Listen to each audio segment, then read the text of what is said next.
महेंद्र रेड्डी साहब से कल नुमाइंदगी हुई कि कुरैश बिरादरी परेशान है और जो फार्मर बकरीद में लाके बेचने वाले और जो सेल करने वाले जो बड़े जानवर जो बड़े जानवर जो है कैटल बफलो ऑक्स, इसको जो है ना रोक नहीं सकते कोई भी, क्योंकि लीगल जानवर है ये, क्योंकि कुर्बानी इसकी देते हैं और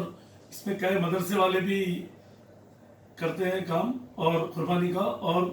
कुरैश बिरादरी के लोग भी जो है ना करते हैं, और जो फार्मर जो है लेके आके गाँव से बेचने वाले कई लोग हैं इसमें, तो उनके लिए भी जो है ना सपोर्ट करना चाहिए बोल के हम कल डीजी साहब से बात हुई तो डीजी साहब भी बोले कि बिल्कुल हम वेलनेस पे मैसेज दे देंगे, क्योंकि हमारी सेक्युलर गवर्नमेंट है, हमारी गवर्नमेंट में हिंदू मुस्लिम सिख ईसाई सब हैप्पी रहना है, इंशाल्लाह ताला हम किसी को तकलीफ देना नहीं है। और उसी तरीके से कल डीजीपी साहब मैसेज दे दिए और होम मिनिस्टर साहब से भी मैं फोन पर बात करा, उनसे भी नुमाइंदगी हुई, तो होम मिनिस्टर साहब भी जो है ना एसपीज जितने तेलंगाना डिस्ट्रिक्ट में एसपीज है वो लोगों को भी जो है इंस्ट्रक्शन दे दिए कि कोई जानवर नहीं रोकना, कुर्बानी का हो या दुकान वालों का हो, किसका भी हो, कैटल बफलो ऑक्स ये जानवर नहीं रोकना है। कैमिल और जो है ना काव रहा तो उसको बिल्कुल रोकेंगे, इसलिए कि वो बैन है वो, और ये बैल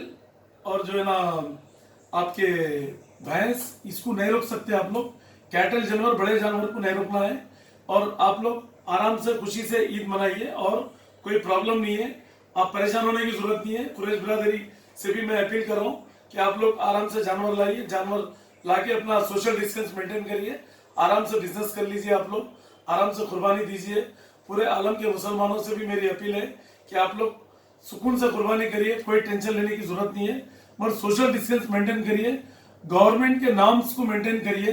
क्योंकि हमारा पूरा सपोर्ट है, गवर्नमेंट का भी सपोर्ट है, और गवर्नमेंट किसी के भी मजहब को मदाखलत नहीं करती, और इंशाल्लाह ताला अच्छे से अच्छा जो है ना ईद मनाइए, और पुलिस वगैरह कोई हरासमेंट नहीं करेंगे, पुलिस का भी सपोर्ट आपको रहेगा। जो लीगल जानवर जो रहेंगे, आप काऊ लेके आएंगे और कैमल लाएंगे तो उसको बिल्कुल बैन है, उसके ऊपर एक्शन लेंगे उस पर। आप ऑक्स और बफलो ये कैटल बड़े जानवर लाइए, उस पर कोई प्रॉब्लम नहीं है आपको, आप सुकून से काम करिए, सुकून से ईद मनाइए, और साफ सफाई का ख्याल करिए, क्योंकि हाइजीनिक रहना है, क्योंकि ये कोरोना वायरस जो चल रहा इससे अपने को प्रॉब्लम नहीं होना। सोशल डिस्टेंस मेंटेन करिए, कुर्बानी भी दे रहे तो बिल्कुल आप सोशल डिस्टेंस मेंटेन करके आप नीटनेस मेंटेन करिए, पूरे महलों में भी हर जगह सब लोग अपने हिसाब से जो है ना साफ सफाई का ख्याल रखिए।